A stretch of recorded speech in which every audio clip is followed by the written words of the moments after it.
Hello student, क्या हालचाल है। आशा करते हैं कि सब ठीक है। आइए हम लोग आज class 12 maths continuity and differentiability और उसका एक पार्ट है लॉगरिथम फंक्शंस। ठीक है, अब उसके बारे में आज थोड़ा इंट्रोडक्शन कुछ बता देते हैं। ठीक है ना। देखिए इसमें क्या है कि लॉगरिथम फंक्शन क्या होता है, उसका डेफिनेशन क्या है। Let b is greater than 1 is a real number, then we say logarithm of a to base b is x। कहने का मतलब क्या है कि अगर b to the power x है दैट इक्वल टू a, तो इसको जब लॉग के फॉर्म में लिखेंगे तो बेस b ही रहेगा, लेकिन बेस b में a that equal to x, that equal to x। ठीक है, यानी इसका मतलब क्या है कि जैसे हम एग्जांपल ले रहे हैं 2 to the power 3 that equal to 8। अब इसमें अगर हम लॉग लेंगे तो लॉग के फॉर्म में लिखेंगे तो जैसे बेस 2 ही रहेगा, ये 8 दैट इक्वल टू 3। इसका मतलब क्या है, लॉग हम लोग का किसी का पावर दे रहा है। ठीक है, जैसे 2 का पावर 3 दैट इक्वल टू 8 होता है। जब आप इसको लॉग लेंगे, लॉग के फॉर्म में लिखेंगे तो ये हमको क्या दे रहा है, ये पावर है 2 का, यानी ये क्या रिजल्ट दे रहा है 3। ठीक है, अब देखिए लॉगरिथम फंक्शन को डिफाइन कैसे करेंगे। देखिए logarithm function is defined as, इसका डेफिनेशन लॉग बी यानी B base such that R positive to are.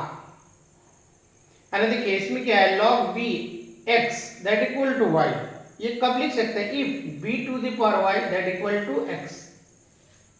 ठीक है, यानी B to the power Y that equal to X, और इसमें अगर लॉग बेस b पे x लेंगे दैट इक्वल टू क्या हो जाएगा y। ठीक है, इसका मतलब क्या है कि domain of the logarithm function are positive.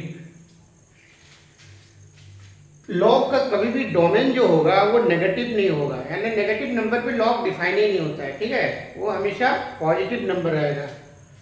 Range of the logarithm function, इसका रेंज जो होगा वो रियल नंबर होगा। ठीक है, देखिए यहां से समझिए ना, जैसे b to the power y that equal to x, ये y का कुछ भी वैल्यू हो सकता है। ठीक है, अगर कुछ भी हम वैल्यू रखें y का, पॉजिटिव रखें या नेगेटिव रखें या जीरो रखें, तो ऑलवेज x क्या होगा, पॉजिटिव रहेगा। ठीक है, जैसे for example b to the power y that equal to कितना हो जाएगा 1। अगर b टू द पावर हम 2 लगाते हैं, ठीक है, यानी कोई भी नंबर अगर लगाए तो इस केस में भी कैसा नंबर मिलेगा, ऑलवेज पॉजिटिव मिलेगा। क्यों मिलेगा, क्योंकि b जो है ग्रेटर देन 1 है, b का वैल्यू हमेशा 1 से बड़ा होगा। फॉर एग्जांपल जैसे 2 है, 2 का पावर 2 4।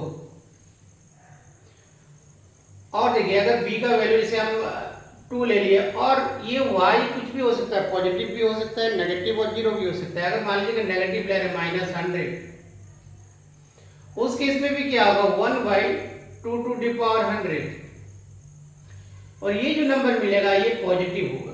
क्या होगा, पॉजिटिव होगा। इसीलिए लॉग का डोमेन हमेशा पॉजिटिव रियल नंबर होगा, लेकिन इसका रेंज क्या होगा, रियल नंबर। ठीक है, यानी यहाँ y का जो वैल्यू आ रहा है वो पॉजिटिव भी आ रहा है, नेगेटिव भी आ रहा है और जीरो भी आ रहा है। ठीक है, बट x ऑलवेज किस तरह का नंबर आ रहा है, पॉजिटिव नंबर है, इसलिए उसका डोमेन ऑलवेज पॉजिटिव होगा, बट रेंज उसका रियल नंबर होगा। ठीक है, अब इसमें दो इंपॉर्टेंट और चीजें, लॉग को दो तरह से हम लोग पढ़ते हैं, एक है कॉमन लॉगरिथम और दूसरा होता है नेचुरल लॉगरिथम। तो इसमें क्या है, अगर बेस दैट इज 10, अगर बेस को हम लोग 10 लेंगे, in that case it is called common logarithm. ठीक है, और बेस e लेंगे, यानी b के प्लेस में अगर e रखेंगे then it is called natural logarithm, तब इसको बोलते हैं नेचुरल लॉगरिथम। और इसको सिंपली हम लोग नेचुरल लॉगरिथम को ln से भी लिखते हैं। ठीक है, और अभी क्लास 12 में जो है ये जो हम लोग को देखना है, ये हम लोग पढ़ेंगे नेचुरल लॉगरिथम, और सिंपली क्या रहेगा यहाँ पे लॉग x रहेगा। ये log x का मतलब ही है log e बेस पे x, बट अगर सिंपली अगर log x लिखा हुआ है that means log e base पे x रहेगा। ठीक है, तो ये कुछ लॉग का इसमें इंट्रोडक्शन रहा। लॉग का डिफिनेशन क्या होता है, लॉगरिथम फंक्शन का डोमेन क्या होता है, रेंज क्या होता है। ठीक है, चलिए आज के लिए इतना ही। Thank you, have a nice day.